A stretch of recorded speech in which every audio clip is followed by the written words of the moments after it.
So, hello and welcome to this Bitcoin Magazine interview. I am Vlad and I'm sitting next to NVK.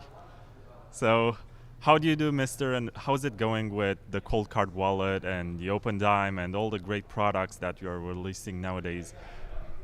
Um, we're selling them, and we just launched the Mark III version of the Coldcard, and I presented a little bit at the conference our security architecture, and we launched the Coldcard, the Opendime V4 now, and that one has legal tender in gold on the device because we believe it is legal tender.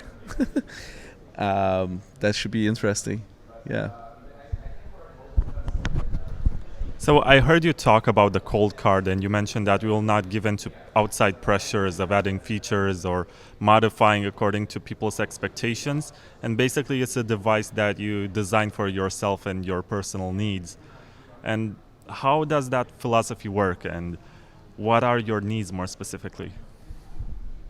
I think I'm a reasonable toxic sample from the Bitcoin community. Like I represent a lot of voices, and I think that sort of translates into the product, right? I mean, we all have fairly like reasonably similar needs for keeping Bitcoin secure, um, and we do listen to customers, right? Like we like when people suggest things. It's just that if we don't like the things that they're suggesting, we don't add them.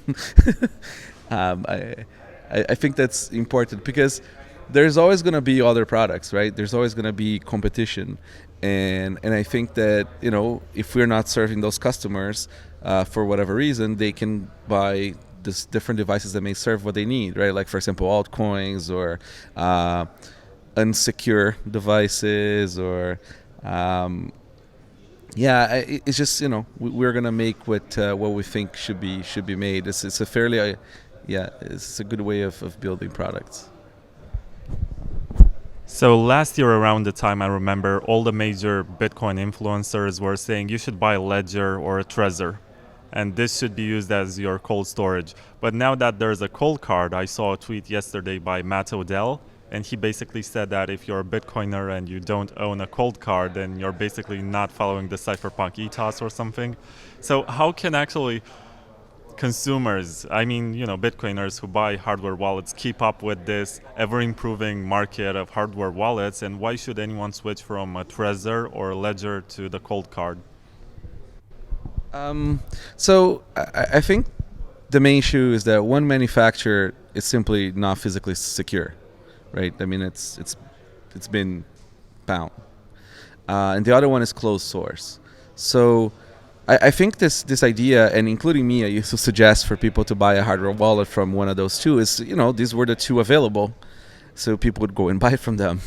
But I think the bar was just set too low, and I was personally not happy with the offer, so I just made one.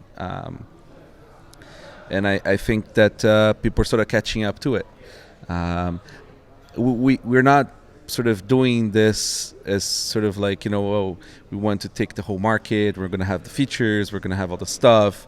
We just want to sort of like there's this section of the market that thinks like us, and if they keep on buying our stuff, we're going to keep on serving them with the product.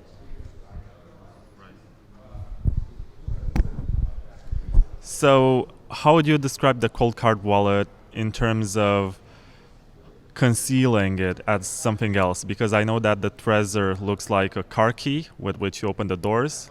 I mean the Model T, if you think about it. And the Ledger looks like a USB flash drive. And is the cold card wallet like a calculator or something? So concealment is more like security theater, because the reality is that any attacker that's slightly more advanced or actually is coming after you for these things, he knows exactly what it is. And if your hardware wallet requires you to connect to the internet to initiate, or it has like there really is no way of using that as a way of a defense.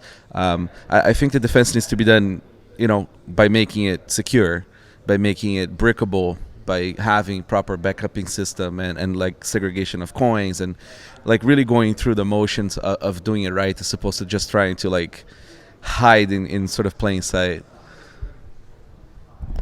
Until last year, I guess, the narrative was that it was impossible to be Bitcoin only. And I know that Coldcard only supports Bitcoin and that's pretty much it. But still, Trezor and Ledger are saying that they need the money from other altcoins, and I'm not going to use the derogatory term on record for the interview. But they basically add support for altcoins as a way of financially supporting their activity. And they say that they use it to improve the software, to improve the support and everything else. So how does Coldcard Wallet manage to strive in this market? Do you have enough demand from the buyers? Do you take any fee for any kind of development for the future? Or is it just a project of labor and you don't care about the money at all? No, I definitely love money. So yeah, so I think it's you know, the thing is like we have like reasonable experience with manufacturing, so like we know how to make things cost effective and sort of do it in a way that we can turn a profit so that we can keep on making it. But you know, we're making a product, we sell it, we make enough money, we keep on improving it, and so there really is no necessity of having shit coins so you can support yourself, unless you know it depends on your business model, right? I mean, again, if you're trying to reach a massive market, you're going to need very expensive marketing, right? We're trying to do sort of the inverse of that, right? We're a specialized product. It's for the people who understand it already. And there's people who understand it already also understand that you need to spend money on these things, right? So they'll buy it and they buy a bunch of them.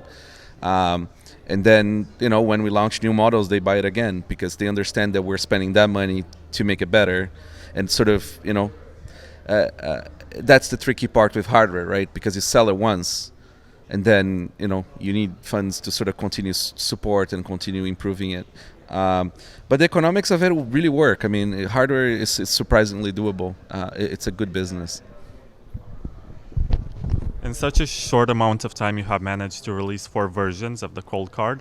And do you think that there will ever be a final version which you can call complete, or will there be a constant process of improvement? So we are launching the 3rd version, and no, we're gonna keep on making sort of. I think things will slow down in terms of progress on the hardware side as things become a little bit more feature complete. But I think we're a bit far from that still. Because, again, right, like Bitcoin and Bitcoiners' needs change over time. So today we just need, you know, to do certain things, but then there's, you know, shortcoming, confidential transaction, that kind of stuff. Like you need more RAM, you need more this or that. And then, you know, if as Bitcoin grows and our market grows, we can find other economies of scale to sort of do things with more expensive UI, right? But we want to sort of do these things incrementally so that we can serve the market without exposing the market to security holes, right? It's important to us to just sort of inch in as opposed to like just launch some new thing that, you know, has a bunch of problems. My last question is going to be rather personal because a couple of nights ago at dinner you had an argument with Francis Pulio, whom I have interviewed yesterday, about multi-sig, and he was basically saying that nobody really uses it. And what do you think are the legitimate cases for multi-sig, or do you envision a way in which Coldcard can be used with multi-sig? So yeah, I think the majority of the people who never use multisig. I agree on that. Multisig is super powerful. It's a little bit more complicated to use. So it's going to really depend on your attack scenarios and sort of like what kind of needs you have. There is a lot of people who use multisig, and you can see that even by the Electrum traffic on the network. A lot of those wallets that are multi-sig on the network are Electrum, and we do support multi-sig already. I think that we made a fork of Electrum to add our bits there, and it's hopefully getting merged soon. So yeah, I think it's just a matter of sort of making it easier. Hopefully, with Justin Moon's GUI for HWI, that's also going to make it easier. But I agree with Francis in terms of like there will always be a smaller part of the the market using multisig. It is more complicated, but people do. If you use Green, Blockstream Green, that's multisig. Yeah. Thank you very much, Mr. Novak, MVK. And I hope we're going to do another one whenever you release a new version of Coldcard and you have new announcements about the Opendime, maybe. By the way, this is the last one, really. But how do you define the difference between the Coldcard and the Opendime? And why would anyone settle for the Opendime? So Opendime and Coldcard are completely opposite products. Opendime was designed to be a bearer instrument, right? So essentially, you just use it to pay somebody with it. There's no backup. But you also don't even need to understand Bitcoin to use it, right? Like so you don't even need to understand what private key is. Nothing. You can just verify the device and use it as payment. That one we have sort of settled on this version so far. But yeah, and then Coldcard, that's where you have your backups, your hodl, and that sort of stuff.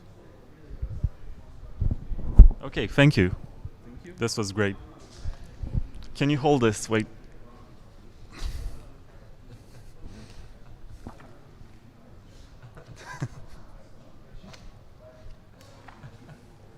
This was nice. Yeah.